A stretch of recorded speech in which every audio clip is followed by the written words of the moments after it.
YouTube, how's it going? The Goat House is back with some more 2019 NFL draft grades. This video is for the AFC South. We're going through all divisions here, and we've already done about half of them, so if you haven't seen those, please check them out. Right before we get started with this, 20K is our subscriber goal. We're getting there. We're almost there, thanks to all the support out there. Clicking the like button, notification button, and checking out our Twitter, all that would be much appreciated as well.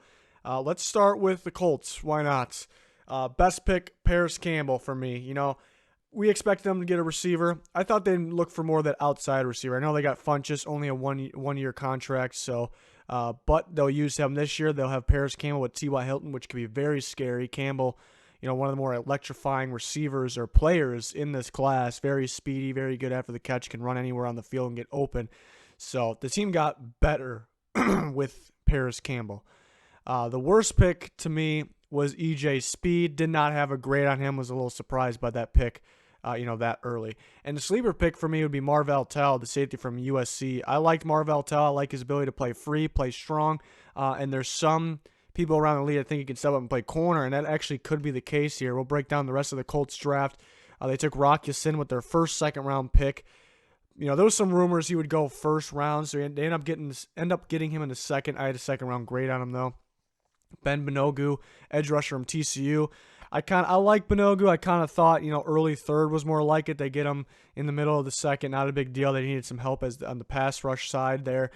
Interesting, though, because I thought Banogu would go to a strictly 3-4 team and be he's pretty much a speed rusher right now.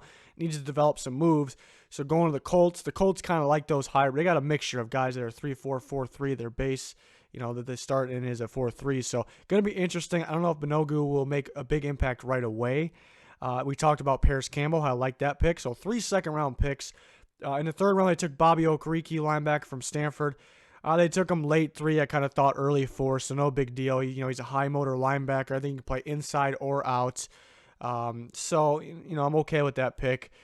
Kahari Willis from Michigan State. I thought they took him a little early, honestly. The safety from Michigan State. I'm not super high on him. They get Marvell Tell a round later, and I was much higher on Marvell Tell than Kahari Willis. So I do like the Marvell Tell pick. Interesting to see because they took Willis a round before. So obviously it's an open competition when you get in there in training camp and practice. But in their heads at the time, their plan is for Willis maybe to battle with Gathers for this strong safety spot next to Malik Hooker. But I think Tell can play that spot, but maybe their plan is to have him try at corner, play in the box possibly. We'll see. EJ Speed, I did not have a grade on him, so take him in the 5th. It was a little early.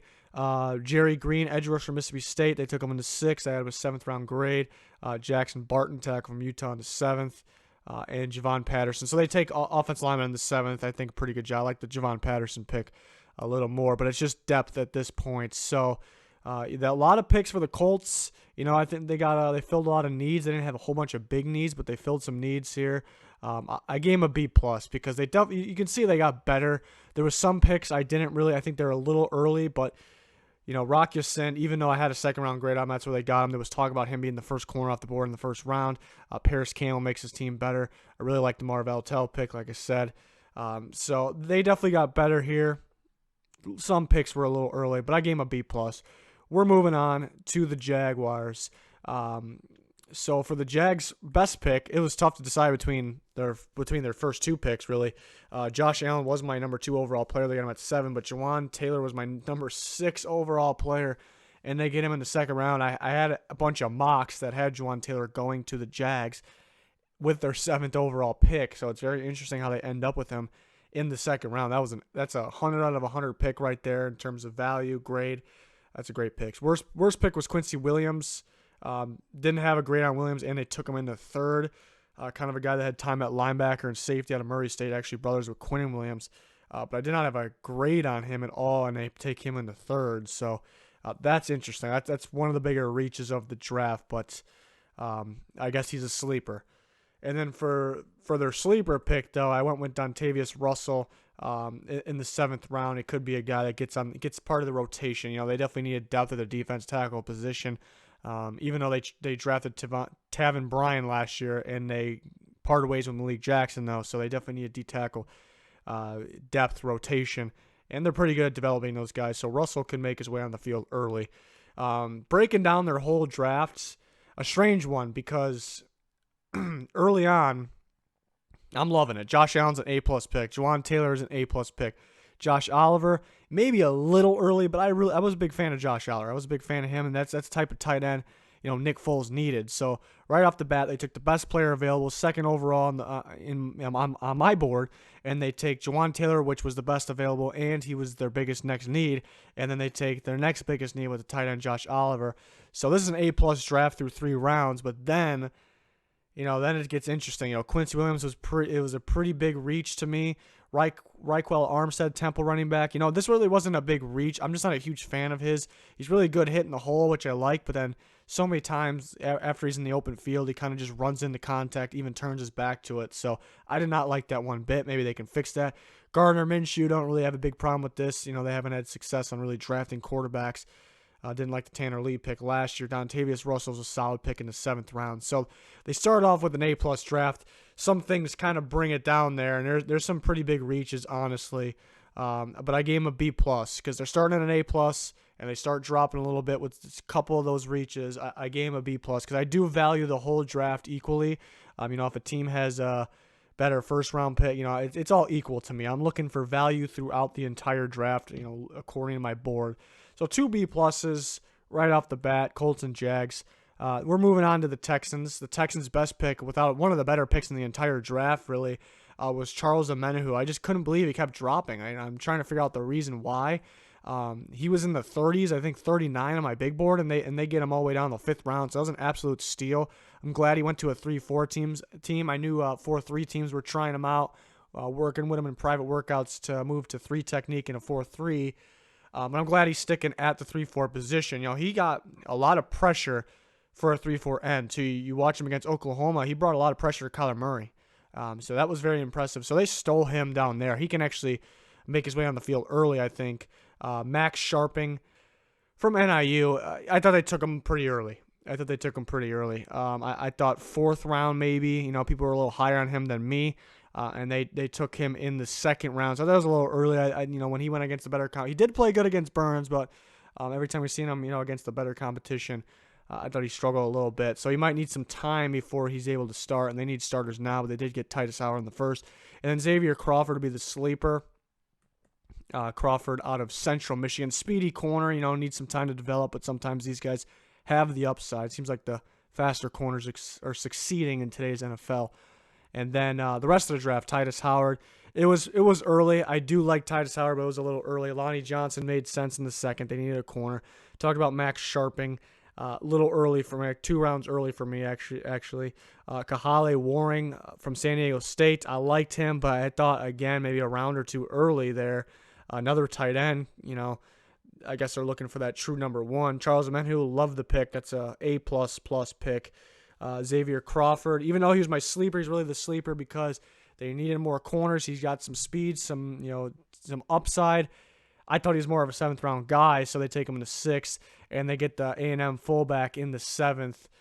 So I did not like this draft, if I'm being honest. Charles Omenihu, I love this pick. I like Titus Howard, but it was early, so I wasn't a huge fan of this draft. I gave him a C.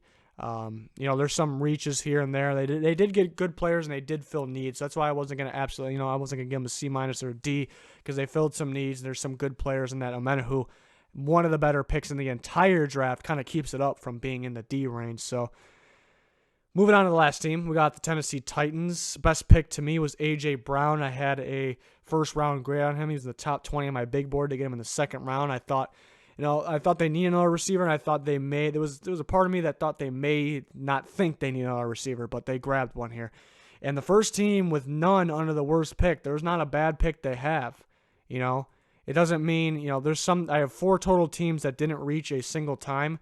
Not all those teams get the best possible grade. It doesn't mean they get the best possible grade. It just means they did not reach once, which is impressive. And the sleepers, DeAndre Walker, the outside linebacker from Georgia, edge rusher for them. I thought he could have went in round 3. They get him in 5, and they definitely needed a rotation guy at this position, the future next to Harold Landry. So that was a very solid pick. So breaking down their draft, Jeffrey Simmons, top 5 player in the draft if healthy. So it's kind of split on that one. He's not healthy, so it's very unfortunate. He can't really help the team right away. but he is a top 5 player when healthy, I guess. So overall, it's a solid pick. A.J. Brown's an A++ pick. Nate Davis, I had his late 3. They take him, right around there. So they definitely need another guard too. So they get the Charlotte guard there. And then round 4, they take Amani Hooker, safety from Iowa. Mainly he's listed as safety, mainly played in the slot. So and dominated there at Iowa. So they'll need that for the future. I thought he could have went early 3. They get him mid 4. DeAndre Walker, talked about, I thought he can go 3. He went 5 at pick 30 in round 5 for them, and it was a need. And they take David Long in the 6th round, which I thought he would go 5th round. So, not crazy steals besides A.J. Brown, but there's steals all over this board, and they did not reach a single time. So I did give them the A+ because they got their needs, they got better, they didn't reach, they also got steals. So kind of combining all of that, that's what equals an A+. So really the Titans win this division, it looks like. The other teams did solid. The Texans I wasn't a big fan of theirs, but really did like the Amenahu pick. It might have been probably was the best pick of this whole division, even though they had the worst grades. So yeah, that's the AFC South. Let me know you guys' thoughts. Again, we're having polls on these on Twitter. You guys vote for which team each division had the best draft in your opinion. So you guys go ahead and vote. We discussed a lot in there. Link in the description for that. And we're going to get through the rest of these divisions, and we're going to start, once we get through that, we're going to start predicting the upcoming NFL season with records, placings, playoffs, Super Bowl, and then player rankings too. Who will be the best players at these positions, maybe some breakout players for each team. So a lot to get to still. We're going to cover the NBA draft as well. That's coming up. The lottery should be pretty fun. So yeah, thanks for everyone's support. Thanks for watching. Goodbye.